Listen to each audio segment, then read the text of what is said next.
Hello again, fans and friends, and welcome once more to PD's 4R. My name is PDW2KX, and today I want to talk about. Lord help me, today I want to talk about League of Legends. While League of Legends wasn't the first multiplayer online battle arena, it paved the way for the MOBA craze and continues to be one of the most successful multimedia franchises in video game history. League of Legends is on a Pokemon level of merchandising. It's everywhere. It's all consuming.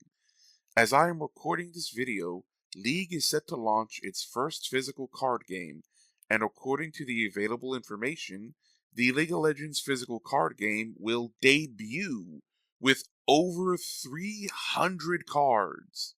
It's the latest in a long line of ventures that have made Riot Games one of the biggest, most profitable game developers in the world. I have just one question.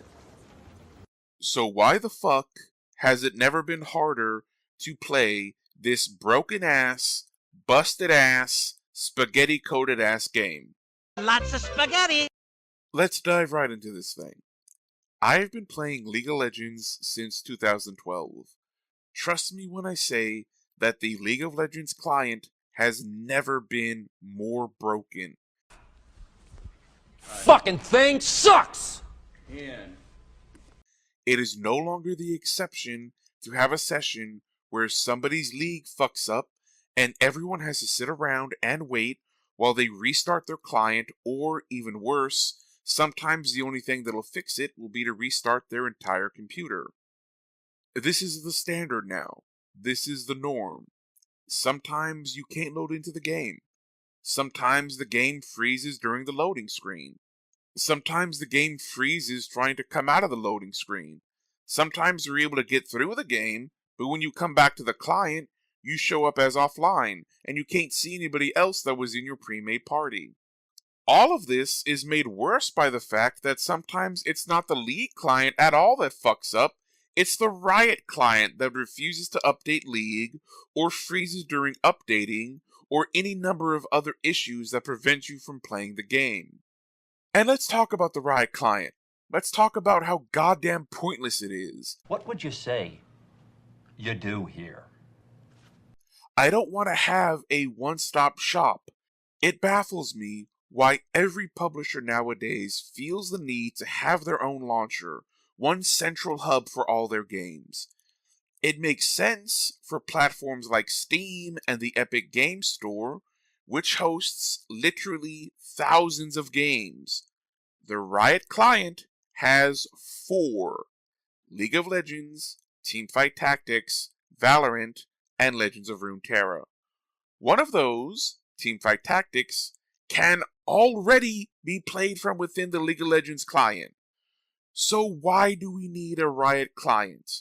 Why do we need another potential source of frustration, another program that is prone to bugs and freezing and just plain not working correctly in any way, shape, or form? When I click on the icon that says League of Legends on my desktop, I want it to open League of Legends, and then I want League of Legends to work. Why is that so fucking hard to understand, Riot Games? Do you understand the words that are coming out of my mouth? Fix the game! Fix the game! Fix the game! I still enjoy playing this game, but I feel like my enjoyment comes in spite of Riot's current philosophies, not because of them. So many champions are launching with busted, overloaded, needlessly complicated kits. The entire reason I got into this game was because it had that easy to learn, difficult to master difficulty curve that made learning new champions fun. Think of any old school champion, consider their kit compared to something that was released within the last few years, and it's like you're playing two different games. One of my main champions for a long time was Garen. Judge me if you wish, but Garen was everything I loved about League of Legends. Fun, simple, constantly looking to fight, and even a total newbie to not just League, but someone who is new to the MOBA genre as a whole can go into a game and within 5 minutes they know how to play Garen. The mastery comes from learning when to use the kit, not how to use the kit. I am going to attempt to explain Garen's kit in one single breath. Here goes. His Q speeds you up and silences someone if you hit them. His W gives you bonus armor. Press E to spin to win and deal damage in a circle. And his R executes low health enemies. Look at that. One single breath. Let's see how far I make it with this explanation of Aphelios' kit that I found on Reddit. Aphelios has 5 weapons set up in a Q system, starting out with 2. He holds 2 at any given time, and each weapon has ammo. Once it runs out of ammo, it's put at the end of the Q and replaced with the next one. He can swap between the 2 at any time with his W. Each weapon has 2 effects. For the sake of clarity, I'll call these the alpha effect and the beta effect. The alpha effect of each champion is... I'm exhausted. Exhausted? You get the idea. That Reddit post, which provides a general outline of how to play that champion, is over 1,000 words in length. That is absurd. That is egregious. And I mention Aphelios specifically because he was the tipping point for me. When Aphelios launched, I finally and truly understood that League of Legends has passed me by. Gone are the days of Q does that, W does that, E does that. Now it feels like every single champion needs a spreadsheet to understand. It's no longer your Q does this. It's your Q does this, but every third auto attack it also does this passively. And if you use your E before you Q, then this happens. But if your W is on cooldown, after 2.25 seconds, you can recast your Q with your W, and your Q will do this additional thing. Why is this so confusing? I know it's been 15 years since League released. I don't expect any game, even League, to remain the same after 15 years. But the game, as it exists right now, feels like a different game than the one I fell in love with. I used to play League from sunup to sundown, solo, with friends, anything. Since the start of 2025, I can count on one hand the amount of times I've played this game without friends to keep me company. If it's not the broken client, it's the broken champions. If it's not the broken champions, it's Riot's constant attempts to nickel and dime us, to squeeze every penny possible out of us. The overproduction of skins, the constant and multiple battle passes that are always going on. As it stands right now, League of Legends is as bad or even worse than any mobile phone freemium gacha game. And it's not bad enough that Riot has been trying its hardest for years to squeeze every possible penny out of us. Give me all you got! Vincent, give me all you got! What makes it even worse is how goddamn lazy they are when doing it. It never fails. Anytime a new skin line comes out, it always features the same core group of characters. According to Riot, Ahri needs another skin. Always. Sona needs another skin. Always. Lux always needs another skin. Ezreal always needs another skin too, because if you're going to appeal to the straight gooners, you need to appeal to the gay gooners too, and it doesn't get much gayer or much more goontastic than that goddamn pompous twink fuckboy. Why you boring me? I'm right. But it's not just the laziness in skin design. Riot has been phoning it in on their champion designs for years now too.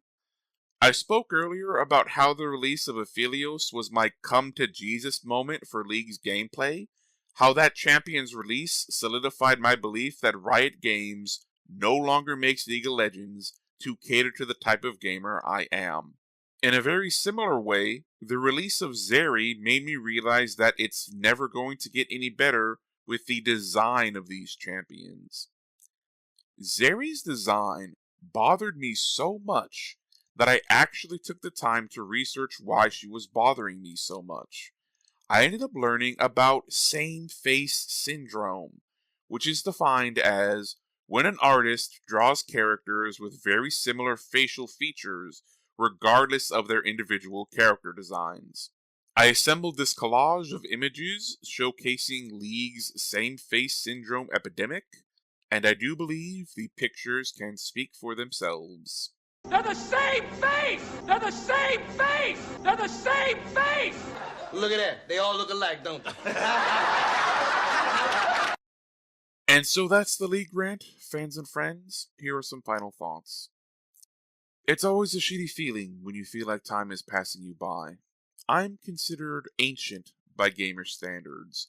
Not only am I in my 30s, but as of last year, I'm officially closer to 40 than I am to 30. And I know I'm going to sound like an old man when I say this, but in the case of League of Legends, they really don't make it like they used to anymore. I miss the days when our friend group broke up from a League session because everyone was falling asleep in their chairs and too tired to play anymore.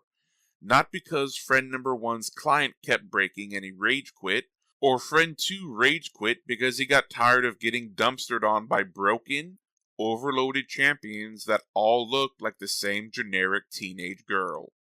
I miss the days when the game was so good, so fun, so inventive, that it felt like my entire gaming life revolved around League of Legends.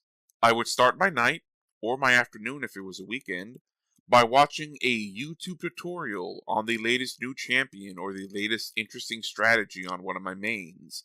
After that, I'd play some norms to warm up before trying my best to climb in ranked. After a few hours of ranked, I take a break to watch a dope-ass gameplay montage set to a killer Nightcore soundtrack from my favorite League content creators, and then I'd wait for my friends to get on and spend the rest of the night talking shit in all chat and laughing until my face hurt. I still have nights like those sometimes. That's why I keep playing this game despite all the issues I have with it. It is still a lot of fun to play with friends, but never solo. Not anymore. And I think that is what upsets me the most. The fact that League of Legends is still a good game to play with friends. But it used to be a great game to play with friends. And it used to be a great game, period. Neither of those two things are true. Not any longer. And that'll do it for this episode of PD's 4R, fans and friends. Remember to like and subscribe if you feel like liking and subscribing. And as always, thank you so much for watching. I'll see you in the next one.